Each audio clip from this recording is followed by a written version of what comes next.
Buenas noches, mi nombre es Gabriela Benavides, estudié Tecnología de Alimentos y hace 34 años que me desempeño en control de calidad y desarrollo de harinas en la industria molinera. En este momento, desde hace 9 años, estoy a cargo del Departamento de Control de Calidad, Desarrollo y Asistencia Técnica de Molino Chacabuco. La invitación de Claudio fue que les comentara un poquito de qué depende la calidad de una harina de trigo o de qué estamos hablando cuando hablamos de calidad de una harina de trigo. La harina de trigo tiene dos componentes principales, que es el gluten, o sea la proteína del trigo, y el almidón y humedad. Esos tres ingredientes componen la harina de trigo.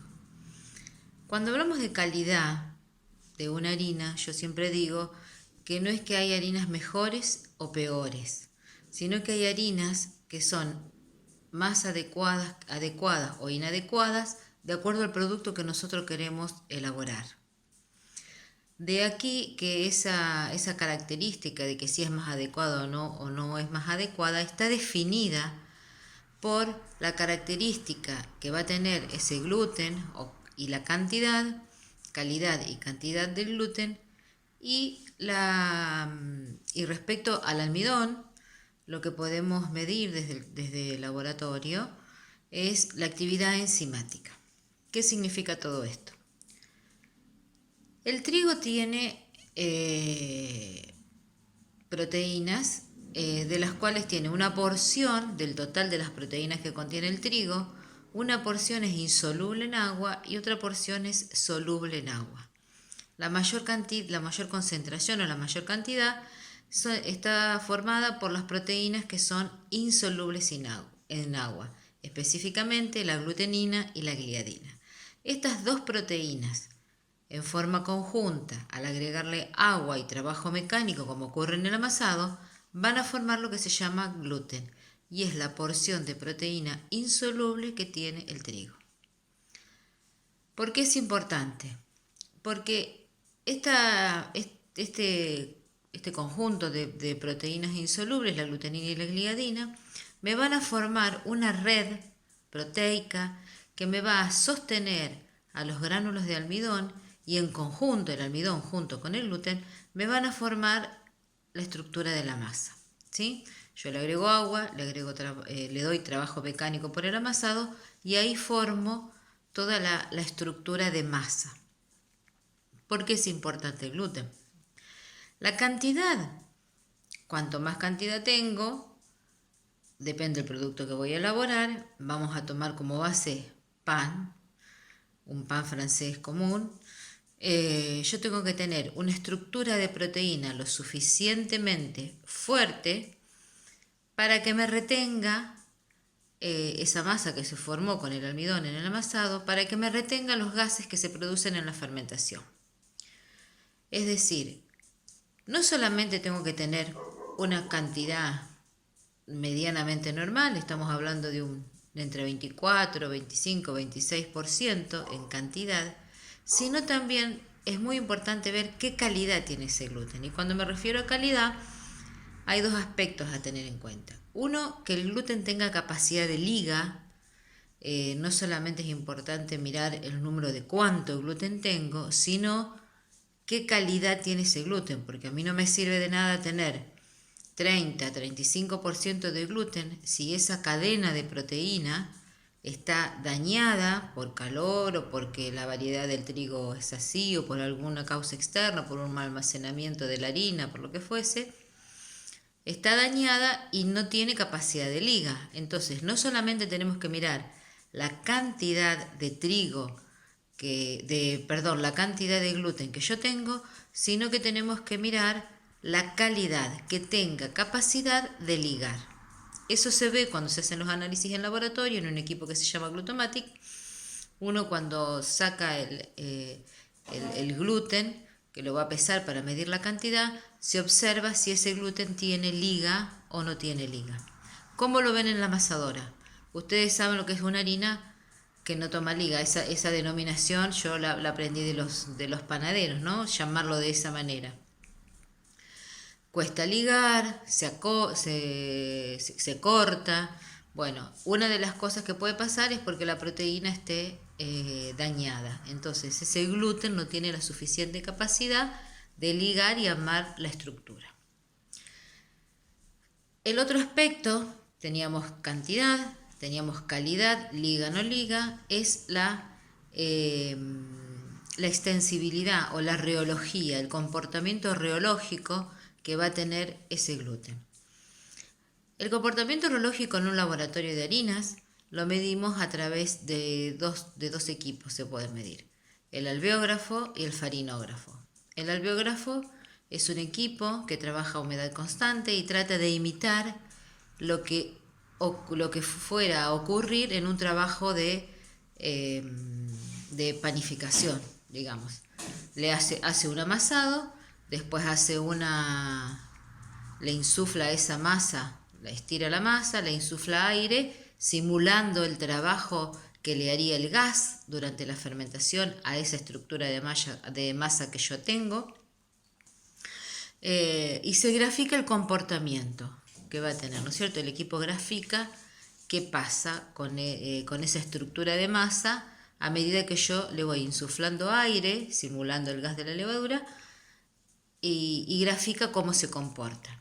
Me da 3 parámetros que son importantes y que me van a definir cómo se va a comportar esa proteína dentro en un amasijo.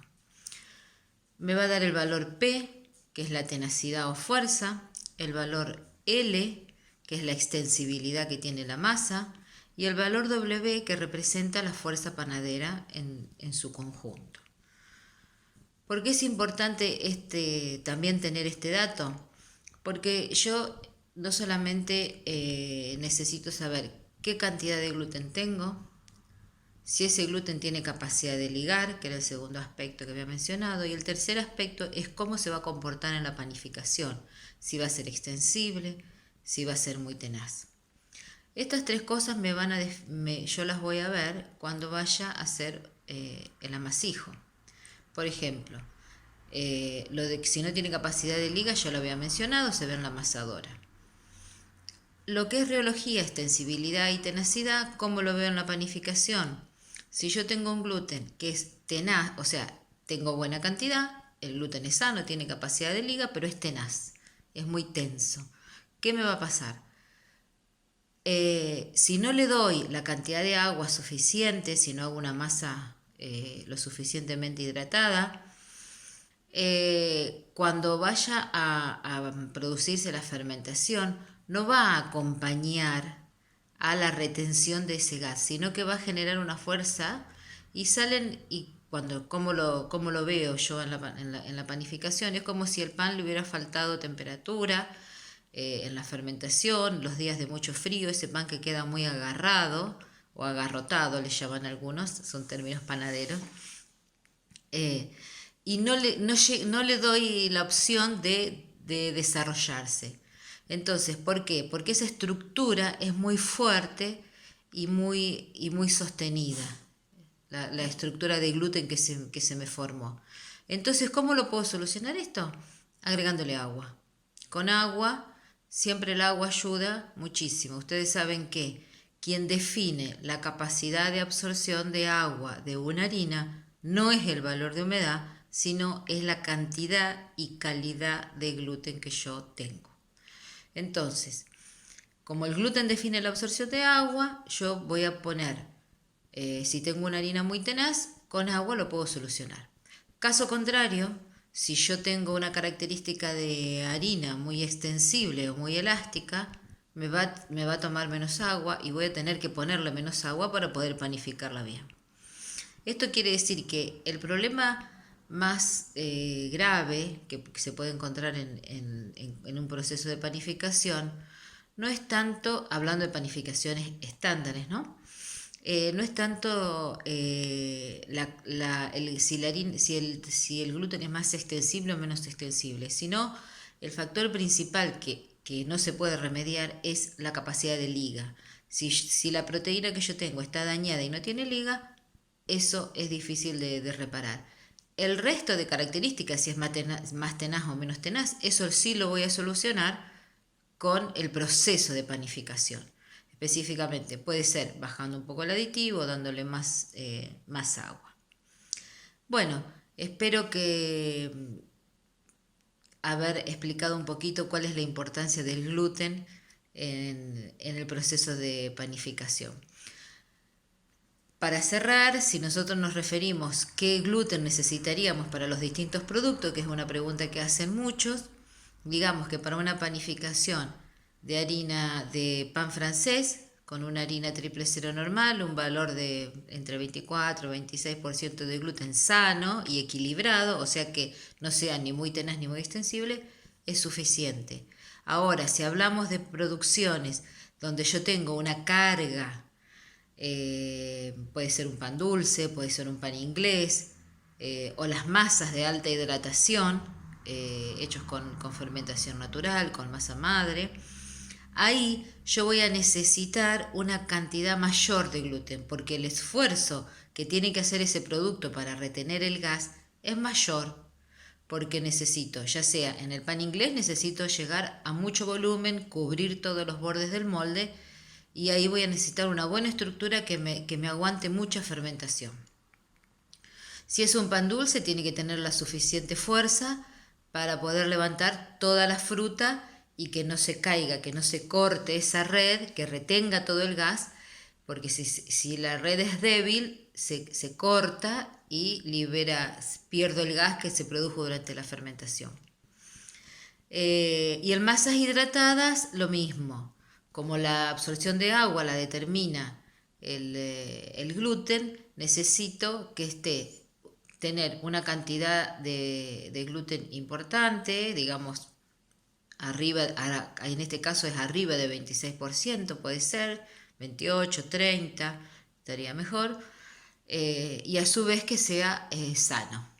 Eso es lo que me va a definir a mí la capacidad de absorción de agua que tiene una harina. ¿Qué volumen absorbe de agua? El gluten generalmente absorbe 3 veces su peso en agua. En caso que nosotros tengamos, porque nosotros dependemos de las cosechas, ¿no es cierto? Hay cosechas que traen más gluten, cosechas que traen menos gluten. En caso que sea necesario agregar gluten vital, el gluten seco, lo que se cuenta es que por cada punto yo voy a obtener entre 2, por cada porcentaje que yo le agrego de gluten seco, voy a aumentar 1 a 2% la cantidad de gluten sobre la harina. Esto a su vez depende de la calidad del gluten vital que le agregue. Hay algunos que absorben más, otros que absorben menos. ¿Sí? Bueno, en un próximo videito les voy a mostrar cómo agregar el gluten a un amasijo. Muchas gracias.